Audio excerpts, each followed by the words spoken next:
Hello, my name is Sean, and this is Cruise Through Life. So, Carnival recently has been making some headlines, and not for the right reasons. They have been making some of their very loyal cruisers very unhappy with some of the changes and decisions that they have made. So, we're going to talk about a couple of those. The first one happened, I don't know, about a week or so ago. Carnival extended the deadline for you to reach platinum or diamond status in the VIFP club. So they are changing their loyalty program. And they're taking it really more from a loyalty program into a rewards program. Now, personally, I don't really care about some of the changes that they're making, but the big problem that I have with it and that most people have with it is that your loyalty status will expire. This is the third change now that they've made to this program, because when they first announced it, everybody, loyalty status gone after 2 years if you don't maintain a certain amount of spending. What they did, the first change was they said, okay, you know what? You're right. We goofed. Our bad. Platinum and diamond status members, if you make that status by this date, you will get to keep your loyalty status. Lifetime status won't go away. You're good to go on that. Then a little bit later, they said, we're going to extend that deadline. So they bumped it out to, I believe it was May 31st.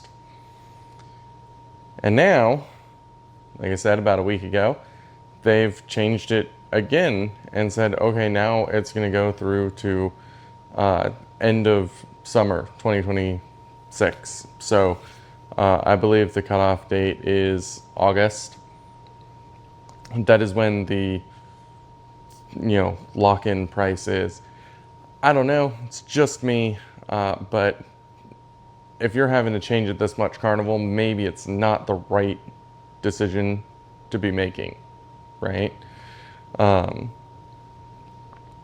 The simple solution is just don't let your loyalty status expire and bump up your points. Make it so that people have to sail more. Bring it more in line with like Royal Caribbean, which some of their tiers are double what yours are, and they have more of them. That's an easy solution to the top-heavy VIFP program problem. Just, I don't know.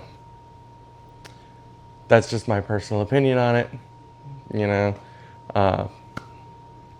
So that was the first thing that Carnival did in the last week or so, is they extended their deadline out.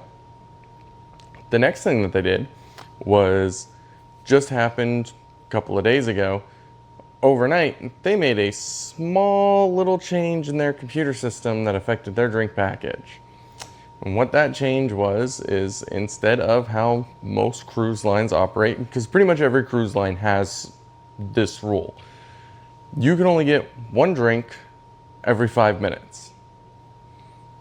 Not horrible, right? So you go to the bar, get a cocktail, 5 minutes later, you can get another one. Now, the only time this really affects anything is I personally know people who will like to get a shot and a cocktail when they first start drinking.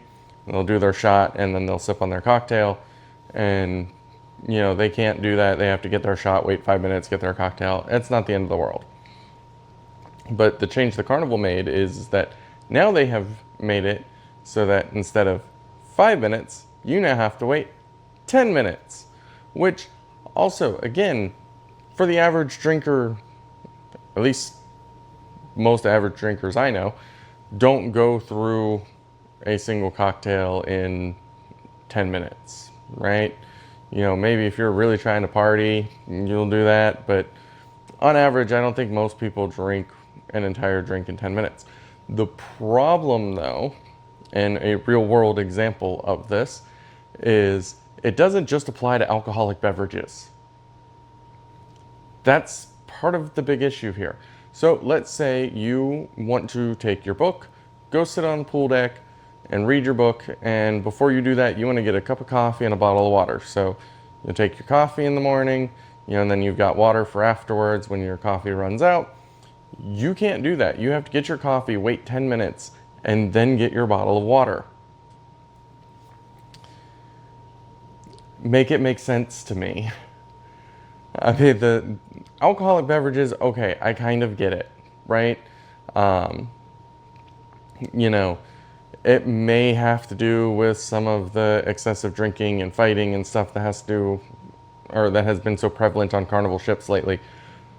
Personally, I think it has more to do with the bottom line, So I look at it this way, right? Somebody buys a drink, they have to wait 10 minutes. That extends the time in between their drinks. So maybe they go off, they do something else, they get, there's a show they need to catch, dinner reservations, whatever. And it means people drink less.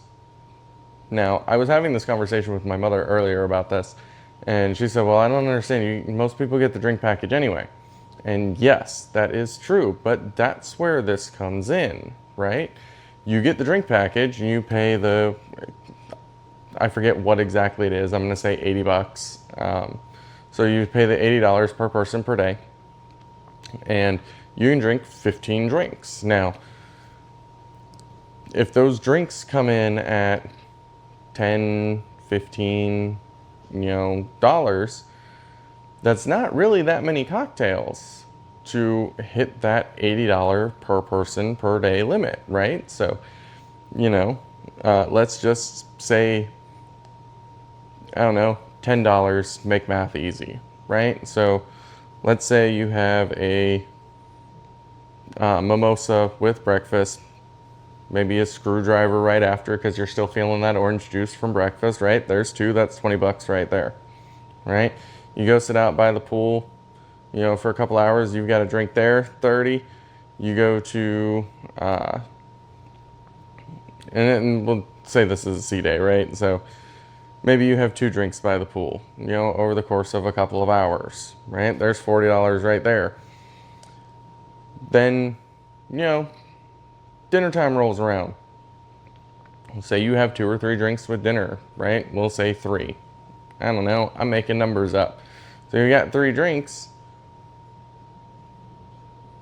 If my math is right, you're at 7 drinks right there. So that's $70. So you can see, especially on a sea day when you're on the ship, it's not that hard to hit that $80 that you paid. And everything over that, you can think of it as profit for you, but the cruise line is thinking of it as loss for them. So this extension of that time in between drinks, while it may not seem like a small thing over one drink, it can potentially extend that out for people who are heavy drinkers and hit that 15 drink limit, right? I know I personally can, easily do 7, 8, 10 drinks on a sea day easily, right? So I personally really think it has to do more with the bottom line, but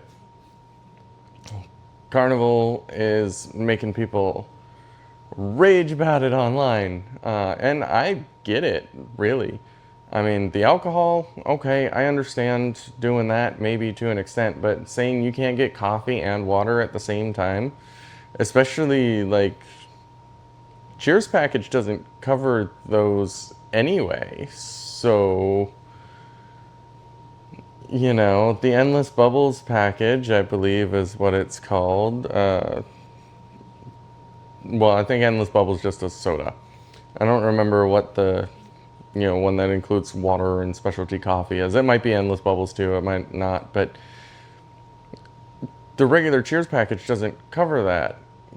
So I don't understand why Carnival made this change.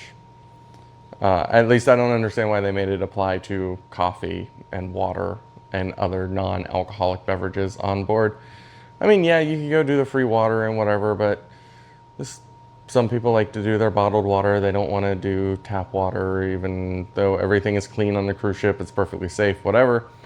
They don't want to drink that. So, I don't know, Carnival. maybe hire me. I'll come make some changes for you and stuff that'll be more beneficial for your cruisers, which ultimately will fix your bottom line. Anyway, I'm Sean. This has been Cruise Through Life, and I hope to see you on board sometime soon.